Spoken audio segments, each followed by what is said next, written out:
It's the Weekly Wrap with your host, broadcasting legend Bruce Wolf, and his trusty sidekick, comedian Tim Slagel. And now, without further ado, Bruce Wolf. Bruce Wolf, Tim Slagel on the Weekly Wrap. How you doing, Tim? Pretty good. I've been putting up all the Juneteenth decorations around the house. Goodness. You know, my kids, my grandchildren, who go to this like very expensive summer camp, they're off for Juneteenth. I mean, but I have heard that this is strictly an African-American holiday.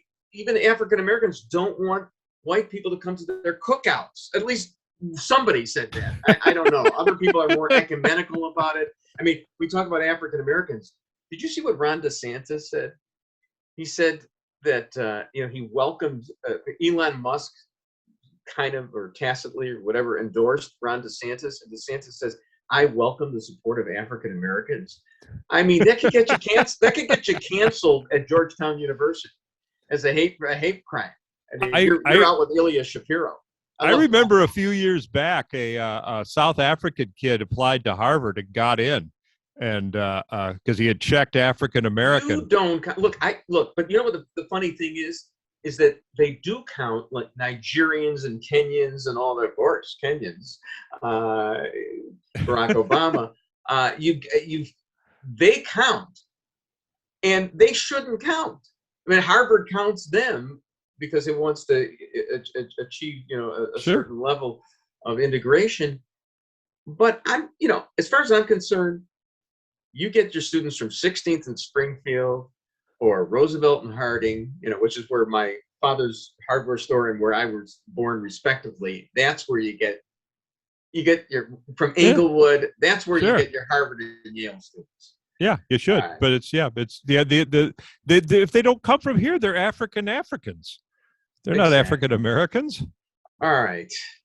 Meantime, so this came out last week. Ron Rivera, good old number 59. I liked him up until a week ago because he was a member of the 85 Bears. He didn't do anything on 85 Bears. I could name you about 40 Bears who did more, up to and including L.A. Mike Richardson and Maury Buford.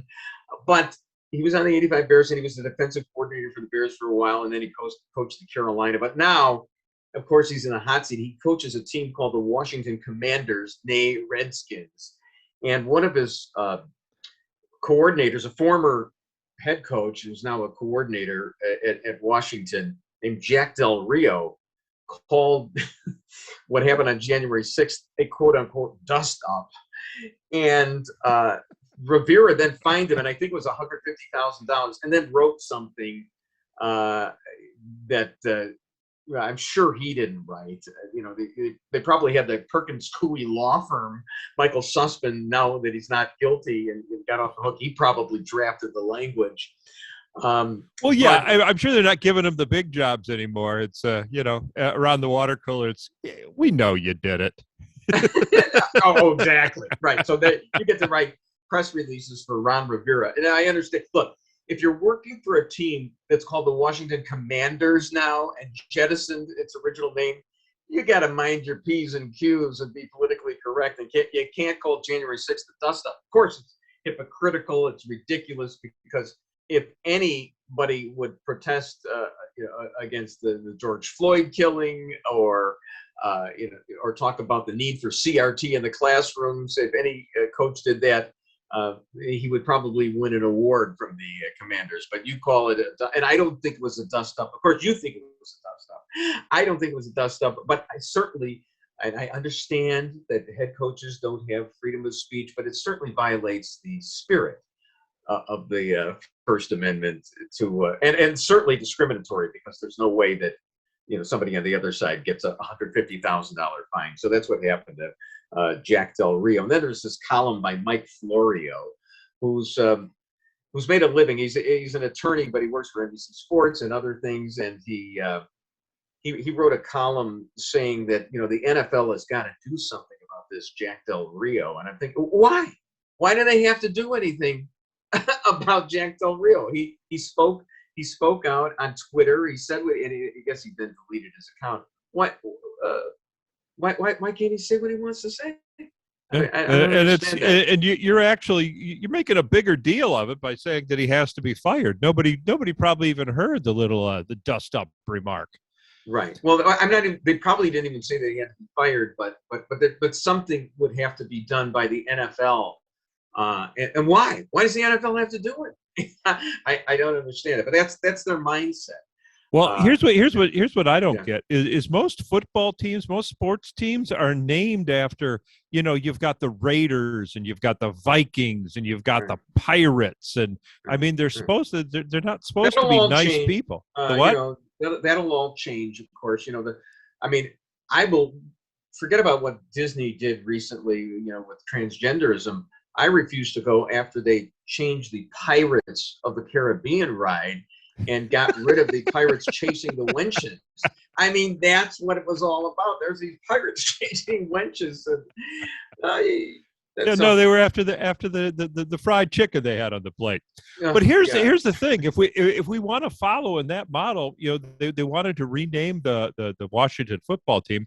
They should call it the Washington Insurrectionists. There we go. Yeah, absolutely. Because that's the start of the revolution. Yeah. Right. Or the Washington Dust Ups. Because that's how they play. They're probably going to be 7-10 next year. So all they will be capable of doing is 3 yards and not even a cloud of dust, just a little dust up. So anyway, that takes care of that, as Jack Brickhouse used to say.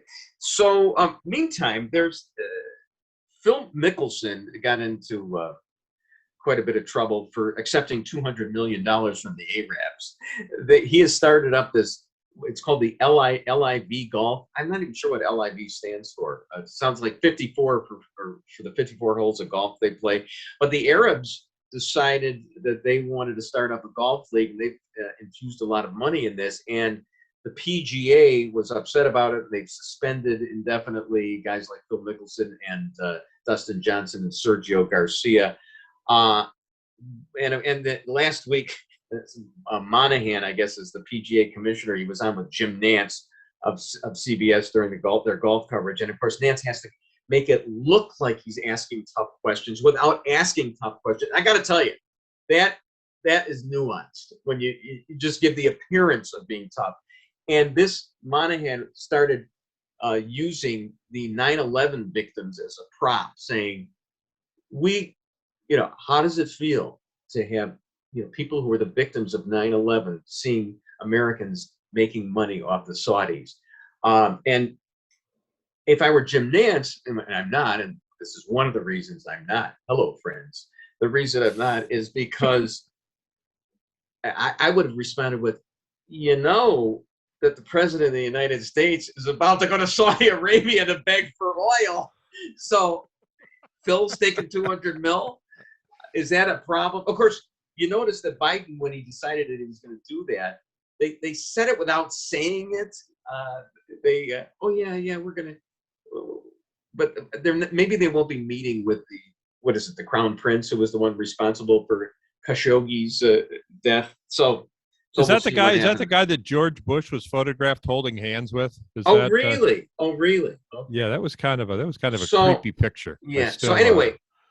You're probably not familiar with the Ryder Cup. That's the battle that you usually have between Europe and the U.S. With Phil and Dustin Johnson and Sergio in their own league, I think eventually it's going to be like an AFL NFL merger, and you're going to have it won't be the Ryder Cup. It'll turn into the Riyadh Cup, and it'll be fine. It's going to take some time, some growing pains, but everybody's going to make a lot of money. Aren't you supposed to use those cups to drink liquor out of? Yeah. I mean, the claret jug is which you win for winning the Open, and the Stanley Cup. Once it passes through the first two sets of hands, you don't really want to. You know what you want to do? You get yourself a little rubbing alcohol, which I always have handy in case the Stanley Cup comes and visits me. So, anyway, Tim, speaking of sports, Tony LaRussa, the manager of the Chicago American League Ball Club, and a little bit of hot water. he's probably going to last the entire season because Jerry Reinsdorf is we used to say many, many years ago, and it's politically incorrect. I would never say it now. But, when you had your Bernie Nystine as the 29th Ward committeeman getting my grandfather a job, Mr. Nystine was his quote unquote Chinaman. Okay, but you can't say that anymore. Anyway, Tony LaRussa was saying that he might actually have to go. Look, there was an article by Paul Sullivan in the Tribune saying back in '83, when LaRussa was in hot water with the White Sox almost 40 years ago, he was saying that he could fall back on his law degree. And I remember actually standing in the dugout with Tony LaRussa around that era saying, I got a law degree too. And he said, really? I mean, it was nice. I think it's the last time I talked to him. Then he went on and won, umpteen world championships, and he never turned back. It's a little too late at age 76. I got to tell you, Tony, to try to become a lawyer. Not too late in your late 60s, which I have done. My third incarnation as an attorney. I can't believe it. I work at this great law firm. The partners are 20 to 30 years younger than I am. The associates are 30 to 40 years younger than I am. They're all smarter than I am, and I just try to keep up. So it keeps me invigorated. But Tony, it's really not for you. Are you sure that's what he said? Are you sure he wasn't looking at you saying maybe you could fall back on your law degree? Yeah, probably. Yeah, it might have been a curse. And I think he stuck the bill of his cap right into my face, like he was arguing with me, and I felt like umpire Bruce Fleming. Okay, coming up, we've got so many things to talk about. Hey, how about Kim Foxx, who got she hasn't been even slapped with a fine for allegedly slapping her husband. He made a joke about Jada Pinkett's hair. Oh boy, Bruce Wolf, Tim Slagel on the weekly wrap.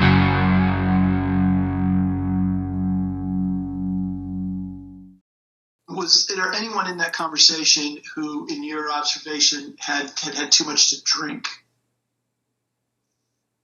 Like Rudy Giuliani. Tell me more about that. What was your observation about his potential intoxication during that discussion about what the president should say when he's addressed the nation on election night? And the mayor was definitely intoxicated, but I do not know his level of intoxication when he spoke with the president, for example. Bruce Wolf, Tim Slagel on the weekly wrap. All right, so, first thing's wrong with that guy. He's wearing a mask. So he's already a wuss, right, during the deposition. How come the attorney who is asking the questions doesn't wear one, but he's got to wear one? So you're on a Zoom call. You don't have to wear a mask on a Zoom call, do you? Was he on a Zoom? I thought he was sitting there. I can't. Whatever. That would make it even worse. Rudy, for his part, says that he refused alcohol all that evening, and his favorite drink is Diet Pepsi. I'm wondering, possibility, Ray Epps spiked Rudy's soft drink. Think about that. Is that a possibility, Tim? All right. Be. So I don't understand why drunkenness on election night is suddenly an issue. It would seem to be de rigueur. Yeah. 2016, the rumor was that Hillary got so hammered that she threw a bottle of champagne through a flat screen. Oh, well, can you blame her? We know she was. Can you so, blame her? She was in no condition to. She couldn't even give a concession speech. Are you kidding me? I lost it. I at this point, what difference does it make if I throw this through the flat screen? Are you crazy? Oh yeah. There are this bill to the Clinton Foundation. The Tyson Company couldn't give me $1 billion worth of shares for nothing. Vince Foster, hang me with you. I can't believe this. All right. So I'm gonna rat out myself. So right. Turn myself in. Of course it is, you stupid people. And I also put the squeeze on Juanita Broderick. What do you think? I'm nuts? Okay. So, but there's a question, which I think Noah Rothman put best in Commentary Magazine. And yes, I guess I am a neocon. But please bear with me. Despite the production and nothing new from that thing that was on a week or so ago, the question remains, what was Trump doing between 2:26 p.m. and 5:40 p.m. on January 6th? Would you like to answer with or without a mask? Right now, Tim, what was he doing for 3.5 hours? While admittedly, there was some comic elements to it. The guy in the Viking face who later pleaded guilty. Look, I enjoyed that. But, you know, they did get close to Mike Pence. There were 1,000 people total. You know, as I used to say about the Chicago Stadium, it takes only 10 or 20 or 15,000 people in the stadium to ruin it for the rest of us. So, yeah, what was going on with Trump for 3 hours? You know, that's suddenly a question, but, you know, what happened to Barack Obama the night of Benghazi after 7 o'clock has never been answered. I'll tell you, you know what? To me, I am always persuaded by Tu Quoque, which is U2. Yes, that is, no, I always find that persuasive. As a matter of fact, John Podhoretz, another member of the Commentary podcast, mentioned this the other day. Barack Obama, in his first speech, I believe it was January the 6th, speak of the devil, 2005, first speech in the U.S. Senate, said he questioned the voting machine accuracy from the 2004 election. So the Democrats started it. Right, you're absolutely right about it. But we're supposed to rise above that. Maybe not. Here's the thing. It's like that's Marcus of Queensberry rules in a street fight. I get it. I totally get it. All's fair. Here's the problem. I think, is this pleading in the alternative, counselor? People are saying, if you're defending Trump, it wasn't a riot, but if it was a riot, it was an inside job. Ray Epps. Nancy Pelosi wanted there to be a riot because she didn't want the National Guard called out ahead of time. Trump wanted a riot. That's bipartisanship at its best, isn't it great? Both sides wanted it. Now, I mean, it's been quite obvious from the hearings that Trump didn't care whether the lives of House members were in jeopardy. But did you? Honestly, Bruce? Depends who. And it's just like Biden doesn't care if Supreme Court justices' lives are in jeopardy. Okay? So you talk about equivalence right there. I can play the same game. Remember the movie Independence Day when it came out and the aliens blew up the Capitol building?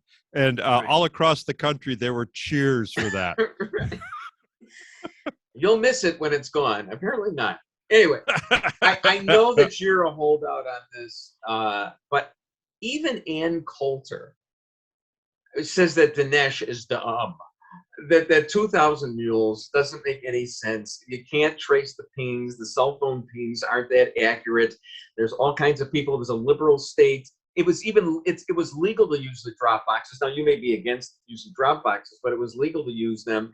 And even if, you know, the people doing it, putting it in the drop boxes were illegal, it doesn't mean that the ballots themselves were illegal. You know what her theory is? That Trump betrayed his base. He lost white men on issues like guns and illegals and crime. We built like 47 inches of the wall. Okay. So I've always been convinced that had he gotten a second term, he would have nominated a liberal to the Supreme Court. He would have been a lame duck. Mitch McConnell wouldn't have had anything on him. So but you're still holding out. You still believe that there were stuffed ballot boxes. Am I right? Yeah. I told you know what I believe? What I believe is that it was a bunch of little fraud. It's, you know, when you're running ballots through the mail, when you're sending registrations to people that you haven't double checked. May I interject and quote Humphrey Bogart here? A bunch of little fraud doesn't amount to a hill of beans. It's not. It's a little bit here and a little bit there. Pretty soon you don't have, you know, whatever states there, Arizona turning over for the Republicans. It wasn't enough. Nobody's denying that there was little frauds. You needed a concerted effort to turn those 5 states, and it didn't happen. I mean, we've gone over it a million times. Speaking of Rudy, are we going back to broken windows policing? You notice the shift right now that Boudin got recalled in San Francisco. Kim Foxx got recalled by her husband, who was who she allegedly slapped. The thing about that is, if you go through the story, she took away or wanted to take away his video controller. That's fighting words. But doesn't it seem like we're shifting back to more of law and order, and these things go back and forth. It's almost cyclical. Isn't that the way it happens? It seems like we're shifting back right now to law and order. Yeah, I don't know. Is that under $950 shoplifting policy still in effect? all right. Slowly we're doing it, and this is going to be the biggest stretch of an analogy that I've ever come up with, and I don't care because it's a podcast. So we can do whatever we want. But it reminds me the shifting is like, you ever have I think I'm doing an Emily Latella impersonation.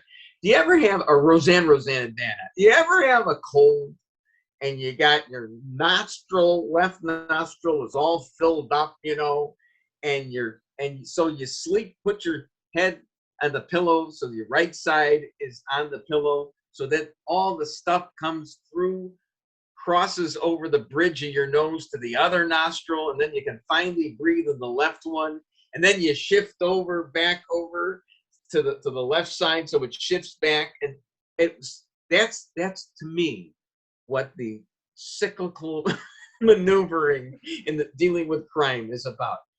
Tim, is that an image? Is that motion of snot? A snot, exactly. That's what it's all about. So now we're doing it.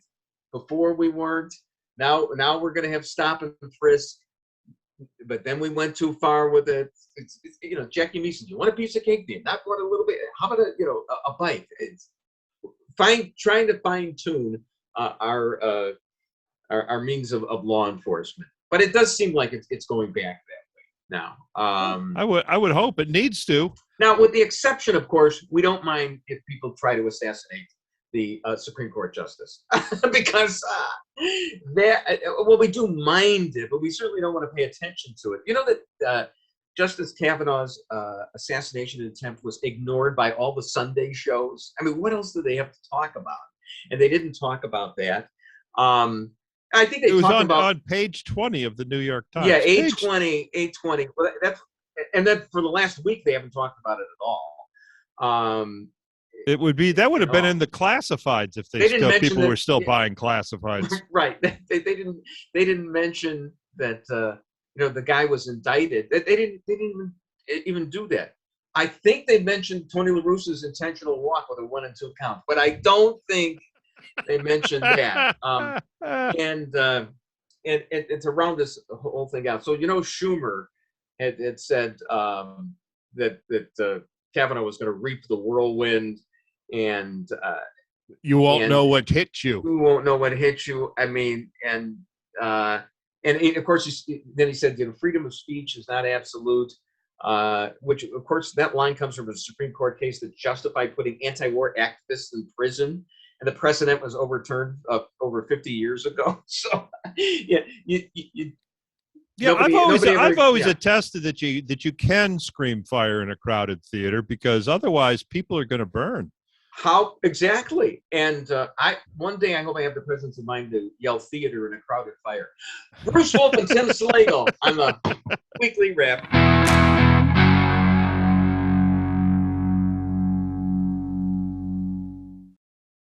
Ben & Jerry's announced its decision to stop selling ice cream in Israeli-occupied Palestinian territories. Were you surprised by the backlash that came after that? No, I wasn't surprised. And yet when it happens, it's still painful. You have some loyal customers who think that the move is anti-Semitic. Yeah, you're both Jewish men. How did it feel personally to be wrapped up in accusations of being anti-Semitic? Totally fine. Bruce Wolf, Tim Slagel on the weekly wrap. I guess that was Ben or Jerry. Either one of them. They lost weight, didn't they? Yeah, maybe they stopped eating their fat ice cream. And they should drop dead. You know, they crappy Nazi ice cream. Yeah, well, they sold out to Unilever, I guess it is. You know, the conglomerate. Yeah, they sold out to the corporation, the Europe, big. then they want to sound like they're folksy New England guys and everything like that. They're probably billionaires. But apparently, new employees at Ben & Jerry's are required to watch 4 video lectures featuring activists discussing the Israeli-Palestinian conflict as part of their orientation. You know, I'll have 2 scoops of Jewberry in a cone, COHEN. No, it doesn't bother them because most Jews, not most Jews, but a lot of Jews are anti-Semites themselves. Jews are very self-loathing people, and I know I am one, but not as self-loathing as they are. All right, turning to a faux pas that he didn't get called on. You know, Rich Lowry is the editor of National Review. Enjoy him editing that great magazine and the podcast that he does, the editor's podcast. But he wrote a column in which he called Kamala Harris a, quote, political black hole, unquote. Now, you know, I think Ron Rivera is going to have to find him $150,000. Did he type that or say that? Because he might not have said it was typed. It was typed. A political black hole. Because you take off the L and E, and it means something different. Exactly, which is something Willie that would agree to. Yeah, I was just a little shocked to see that. She's going to be the new director of disinformation. Did you see that? Oh, really? I didn't. Well, now that she solved the border crisis, took care of Ukraine or wherever they sent her. Yeah. You know, it would be good to have her as the director of the Ministry of Truth, because has anybody spoken more gobbledygook than Kamala Harris? That's going to be the first one in front of the firing squad, is whoever loads the words into her teleprompter. You know, those who can't speak should be the ministers of truth. Speaking, so let's turn to Christina Aguilera, and you'd have to be watching on TV to really appreciate this. But on Pride Day, or whatever Pride Parade she was involved in, she had a getup that contained, a male, sure. a male implement, and very, very popular with the kids now. They for something they call pegging. Really, and this is not just transgendering kids. Nope. Some kind of prophylactic. No, it's Google it after we get off, and then I'm not going to get off on that. So I got to tell you, I just wanted an excuse to say that, in spite of all that, and how it nauseates me, I love her song "Beautiful," and it is one of my go-to karaoke songs. Oh, I always ask you, Tim, what is your go-to karaoke song? What is it again? I forgot. Do you have anything by Neil Diamond? There we go. Yeah, Sweet Caroline. Everybody gets, but you are beautiful, no matter what they say. What can? Are you pegging now? While I'm singing that. All right. She wasn't the first one to do that. Miley Cyrus has been wearing strap-ons on stage forever. Well, now when she twerked, did she prop herself up like a tripod with the peg? I'm just wondering if that worked. I'll never forget. I once was interviewing Cardinal George, Dan Proft and I, on WLS. Speaking of strap-ons. Well, all right. I mean, and he was so nice. I mean, he even let us interrupt for traffic on the fives. Elie Wiesel let me do that too. And I was so embarrassed that we have to go to traffic on the fives, for people who don't have GPSs in their cars yet. Couldn't he have just administered a blessing and opened all the lanes? Why not? So, but meantime, when I was interviewing him, and this was at the time that Miley Cyrus was twerking, she had started doing that. and it was the rage. So I asked him what he thought of that, and he didn't know what I was talking about. So that was at the beginning of the interview. At the end of the interview, I thanked him. We had a great time talking to him, and he said, "I want to apologize for not knowing who your friend is." And I said, "Thank you, Cardinal. You're a wonderful guy." Anyway, let's turn right now to, so the Russians have opened up a restaurant that's supposed to replace McDonald's. And I think their motto is, "In my country, fries order you." I pardon my Yakov Smirnoff. But are they girding themselves, Tim, for another Cold War where we're not going to be able to,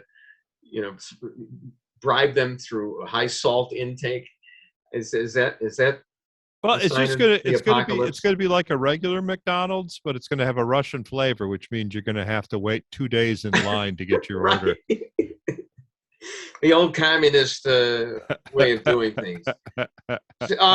Meanwhile, speaking of the Eastern Theater, in an effort to support Ukraine and take guns off the streets, the city of Miami and the Miami Police Department were scheduled to host a gun buyback this coming Saturday.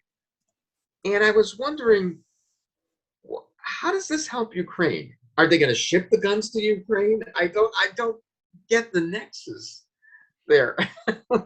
How does that help Ukraine? Certainly doesn't help anybody who believes in the Second Amendment. No, they're going to send. There we go. They're going to send them to Ukraine.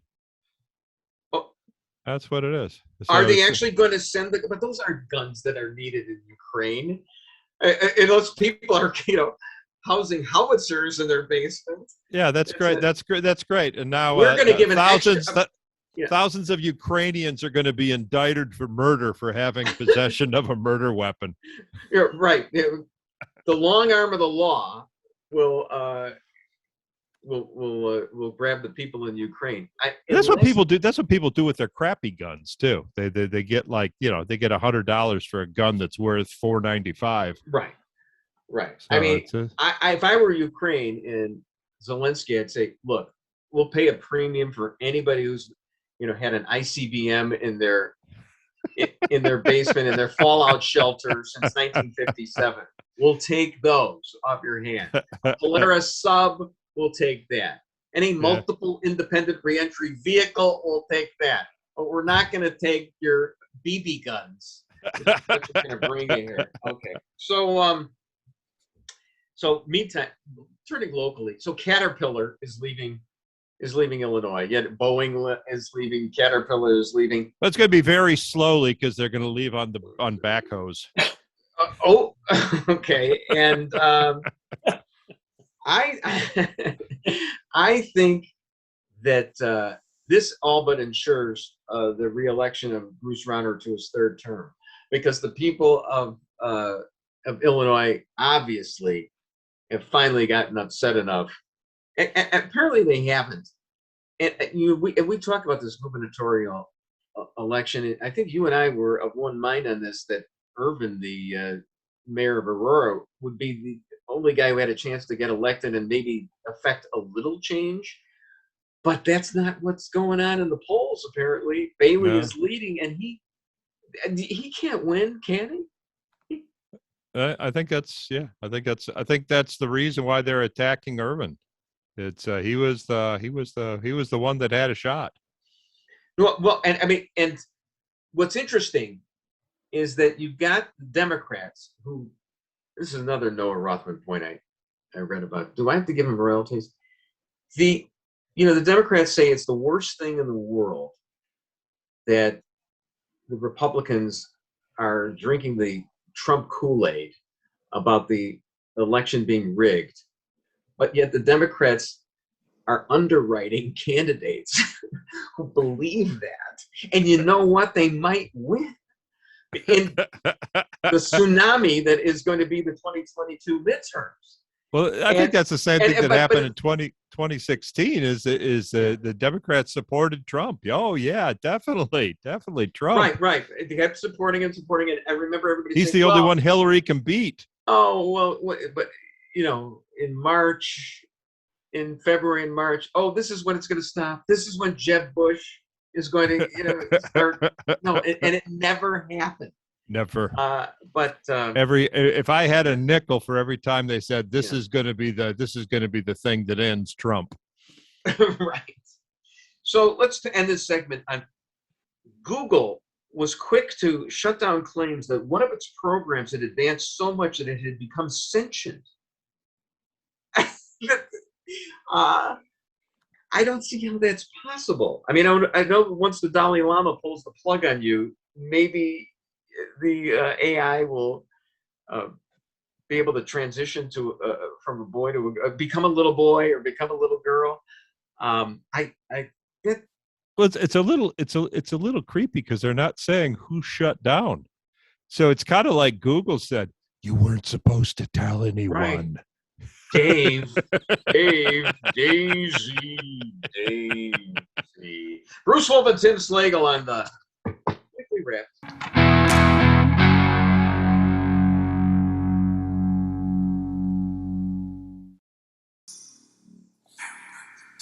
We've both done terrible things in our lives. But I believe you can be the version of yourself that you want to be. You tell me he's going to be okay, and that he was right. People can change. Barry Berkman did this. Oh my God. Bruce Wolf and Tim Slagel on the Weekly Wrap. You don't watch Barry, do you, Tim? I actually do. Oh, okay. Okay. Do you like it? Yeah, I do. I actually caught episode 1, season 3 last night. So. Episode 1. Okay. Spoiler Episode alert. 1, season 3. Yeah. Yeah, this is season 3, and it's just ended.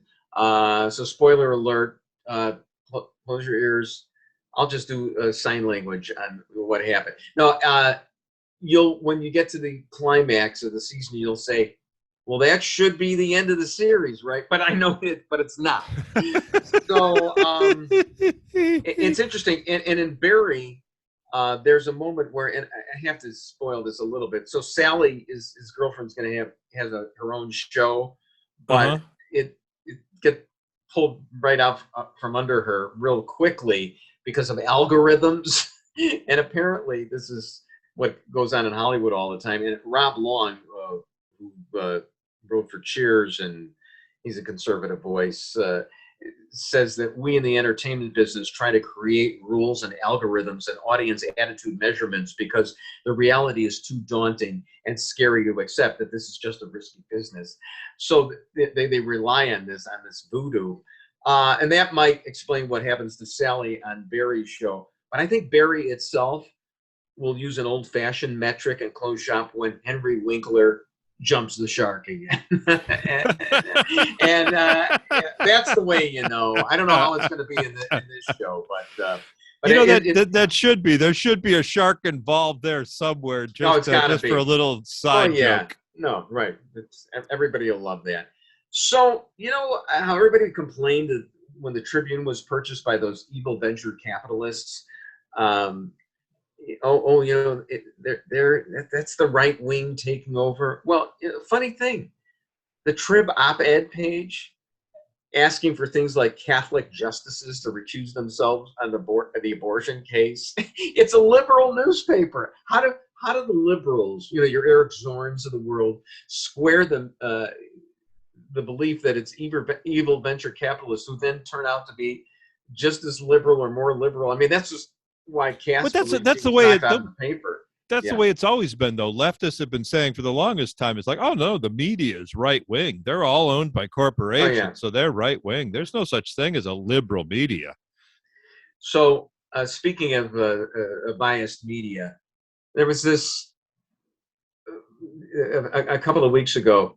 The Marquee Network, which carries the Cubs games, has this show called The Reporters, which is supposed to be the next generations of the sports writers. If you recall, Ben Bentley was that. My favorite guy with his first name contained in his last name, with the exception of Robin Robinson. And, we could go on playing that game forever. But Bob Surratt, an old friend of mine, is the host of this show called The Reporters.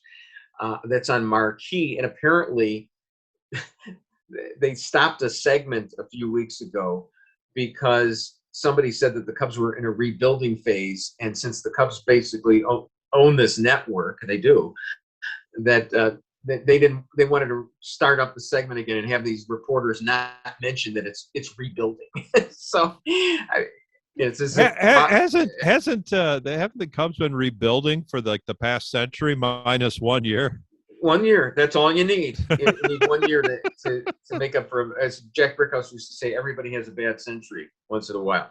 But so I mean, this was anathema to reporters who think of themselves independent, and Marquis actually even apologized for that.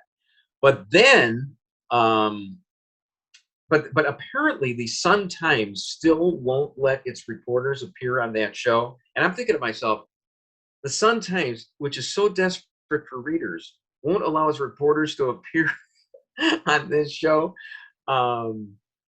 As Mrs. Maisel found out, the answer to how you get to Carnegie Hall is suck up, suck up, suck up. That's how that series finale ends.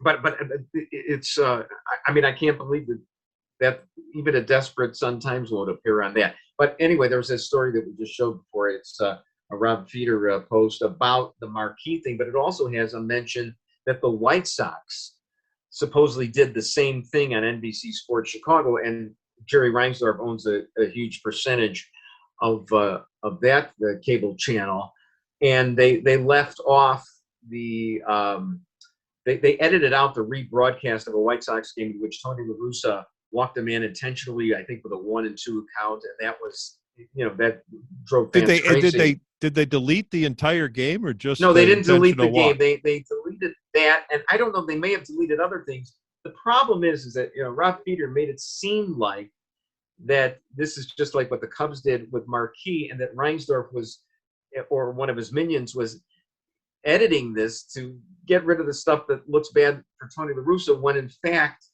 what appears to have happened was just some vendor, somebody pointed out, in New Jersey.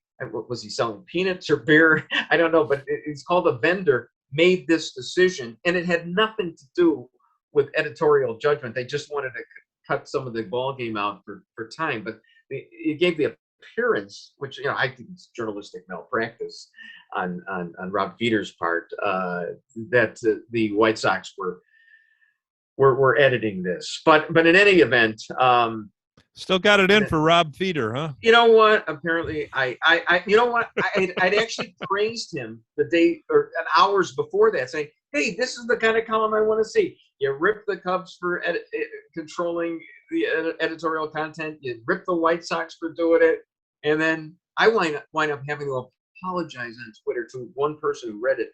I guess I shouldn't have praised him. So I got." But I'm a man. I'm going to take it. Speaking of men, Chester Nimitz, the USS Nimitz. He was the Fleet Admiral. Somebody printed this quote the other day. It sounds like sounds like a drag name, doesn't it? Well, maybe once you read this quote. He says, "A ship is always referred to as a she because it costs so much to keep one in paint and powder." Oh my! Can you imagine? And what somebody a modern? There are no modern day Chester Nimitzes, but and I'm wondering, is a ship that's traveled to the most northern and southern points of the globe considered bipolar? Little allusion to a joke that we had last week. Got somebody in trouble. Well, I understand that when Navy ships cross the equator, they get bisexual. So they're okay. See, I knew there was a theme for this whole thing. Did you see where these kids were served floor sealant instead of milk at an Alaska school program? It's a floor sealant and a nutritious beverage. Pardon my Dan Aykroyd. Somebody tweeted to me that it's probably just leftovers from this Michelle's school lunch program. So yeah, there you go. Something to make the vegetables taste better. It's got to be. So, we were all concerned about the retardation, and I use that in the most benign way about learning during the pandemic, and the kids are behind. There's no question about it. But does it really matter? I mean, we really only need a few geniuses, and their product will trickle down to the masses. It reminds me of like inflation right now. The top 20% is doing great. Okay, so I don't know that it's gonna trickle down, but yeah, that's. I think there was an Onion story about that once. We don't really need everybody to learn anything. Well, actually, I think going through the motions. It probably hurt the teachers more than the kids, because I think a lot of parents kind of for the first time saw what was going on in the classroom and went, I don't think I'm going to send my kid back. Well, is it up? Is homeschooling up? Right homeschooling is up. Okay. Attendance of the public schools is way down. Yeah, they actually had to, in Chicago. They actually had to reassign a bunch of teachers. They got their reassignment notices. Are they just going to send them to the rubber room with the teachers that never? Probably. You can't fire them. What else you going to do? Just stay there. You can fire the janitor and go, here, teach. Work your master's degree on this. Speaking of school, I always thought that students should be recalled. Like products, like tires, things like should be recalled if it turns out that what you learned was wrong. And I just saw this the other day. I don't know. You're familiar with Hannah Arendt's book, Eichmann in Jerusalem, or The Banality of Evil? She tried to make the point that he was just like doing his job, a paper shuffler. Yeah, and but there's tapes apparently that came out where Eichmann is bragging about this. So he was lying when he was in the glass booth. It really was something. So should I be recalled to school to learn the proper thing? I felt this way once before as well, because in high school we had to read Soul on Ice by Eldridge Cleaver, and then later he recanted all that stuff. So I think everybody should be recalled to high school and have to. When I was in grade school, if you said that, hey, it looks like South America fits into Africa, the teacher would say, no, that's completely wrong. It never. It was never that way. You were so good at jigsaw puzzles. That's how you were able to figure that out. Yeah, no, we should be recalled because of those things. And they say Pluto isn't a planet. So I mean, you might have been right on that test. No, right. There are only 8. There are only 8. Yeah. All right, Tim. It's always a blast talking to you. I think we're going to get this microphone working better.